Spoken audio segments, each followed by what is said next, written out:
Back here on the channel, we've seen the Boston Celtics favored minus 1100, minus 1000, minus 1200 really for this series against the Indiana Pacers in the Eastern Conference Finals. And I find it very interesting because Celtics aren't going to have Kirstaps Porzingis, at least for the start of the series. We'll see how it progresses. But the Indiana Pacers, other than Ben Mathurin, are a healthy team.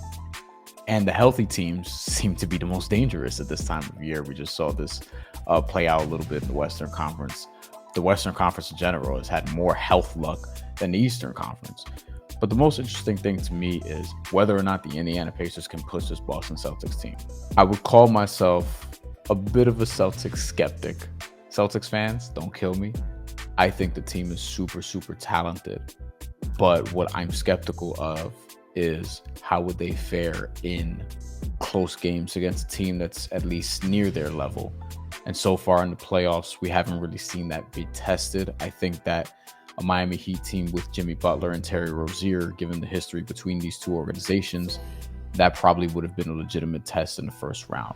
Not to say that Miami would have won the series. I'm not even sure I can go that far with the Heat team that we saw this year, which I didn't think was great. Although better regular season team than last year, and we saw what happened in the playoffs last time around. But I still think that Boston, even if they won that series and it was a tough 6 or 7 game series, that we'd come away feeling better about this Celtics team and a little more certain. Even though the sportsbooks will tell you like the Celtics are the favorites to win the championship at minus 160 right now. And then we see the Cleveland Cavaliers in round 2. And I think we all went into that series. Sportsbooks were getting a lot of Celtics in 5. That was probably the shortest number there. And I thought the Cavs could have pushed that to 6 if Donovan Mitchell were healthy. I think a lot of people would have acknowledged that given what we've seen toward the end of that series, where we didn't see Jarrett Allen and we didn't see Karis LeVert either. And if 2 of those guys are healthy, in particular Donovan Mitchell being at least one of them and Jarrett Allen the other, then yeah, I think you could have talked yourself into the Celtics winning that in 6 games, which, you know, that's not really a knock because Kirstaps Porzingis wasn't there anyway, and he's out with a calf injury. A calf injury that if he returns for game 1 of the NBA Finals, let's say, that's going to be approximately 38 or so days from the time he suffered the injury against the Miami Heat. Kevin Durant came back from his calf strain in 2019, 33 days after he was hurt, and tore his Achilles. So we have to be very careful with the calf injuries, and this is why I'm not banking on the Celtics to do anything, because I feel like they need Kirstaps Porzingis at some point to win an NBA championship. Which brings us to the Indiana Pacers, because the Indiana Pacers are, again, mostly healthy. And people will say that they got 2 gift wins, one over the Milwaukee Bucks, who weren't healthy, missing Giannis Antetokounmpo, missing Damian Lillard at parts of the series. He played hurt at the end there.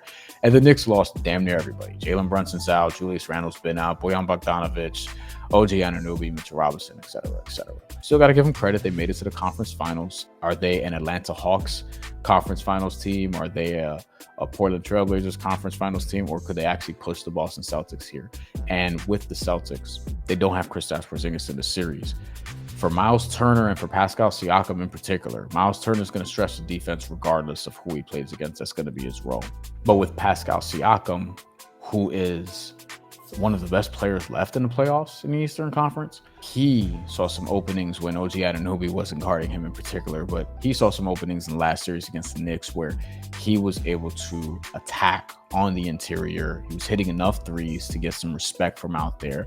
And I wonder how the Celtics are going to handle that defensively. It's probably going to be a lot of Al Horford and how they're going to try and deter him from getting downhill. Pascal Siakam is getting downhill. That's going to be great things for the Indiana Pacers offense. And Tyrese Halliburton has been sort of elevating his volume from 3. He's been making more threes. He's been very, very effective.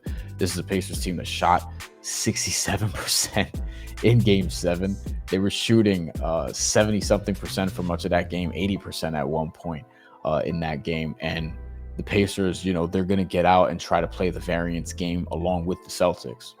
What the Celtics do is they play a high variance style of offense where, you know, sometimes when the threes don't fall, the offense could get stagnant and they allow that variance to come bite them in the ass.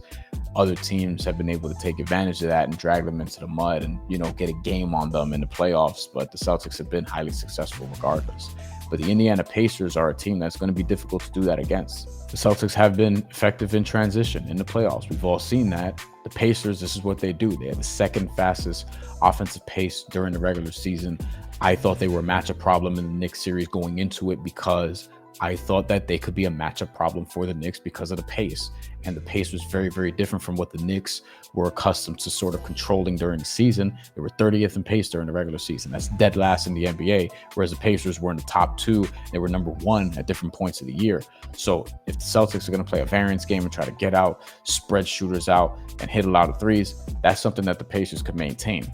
The question is, can the Pacers get stops? And the answer is probably not. But if the Celtics just miss threes, as they have done a couple times in this playoff run, and they didn't shoot great every game against even the Miami Heat, so to speak.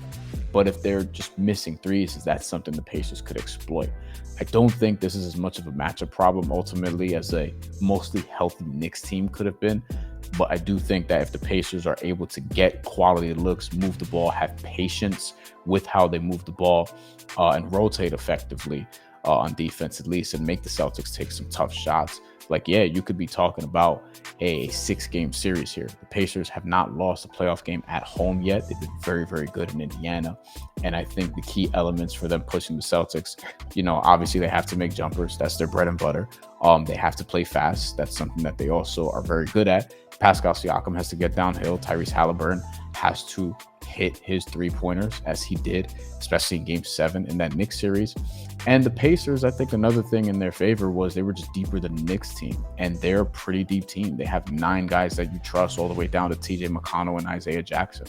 This is a good Pacers roster, and this is not a team who's just going to fold, I think, against the Boston Celtics. There may be a couple blowouts here. I'm not saying that the Celtics won't win the series. I think they will, but there are some methods to which the Pacers could actually test the Celtics, who haven't really been tested in the playoffs yet, though they haven't gone up 2-0 either, and there's a world where that happens as well. But ultimately, we'll see. They're a massive, massive favorite once again, and I think this is very much championship or bust for the Boston Celtics, and I think a lot of people would agree with that.